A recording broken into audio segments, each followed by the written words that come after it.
So, how do you deal with disappointment? When you get that discouraging news, or when you get that disappointing text, or that disappointing email, or you don't hear anything at all, what do you do when you're discouraged or when you're disappointed? I've almost turning 50 here in just a matter of days, and I've been discouraged and disappointed thousands of times. And through the process of personal growth, personal development, I've learned some things that I'd love to share with you as an extraordinary life tip.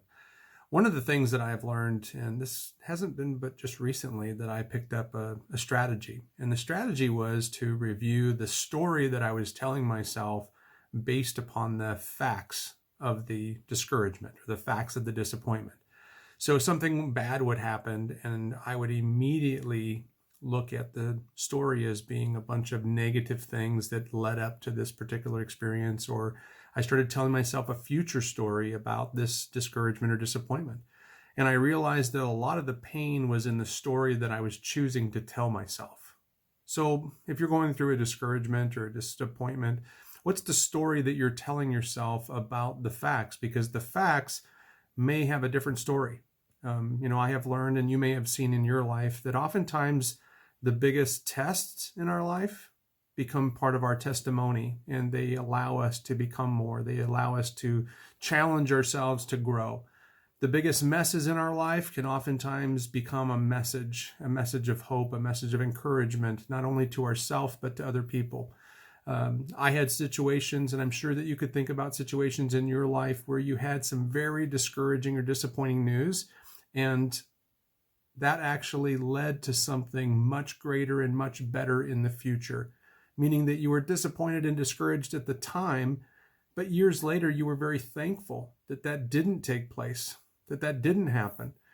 There's so many different ways of perceiving things, and as you perceive things is how you'll do things. So all of us have eyesight. We can see what's going on in the world. We can see what's happening, but very few people practice mindsight.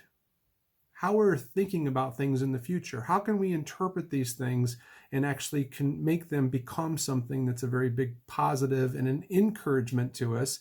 And rather than looking at things as happening to us, what if you started thinking about them happening for us? I know how hard it is to be discouraged and disappointed.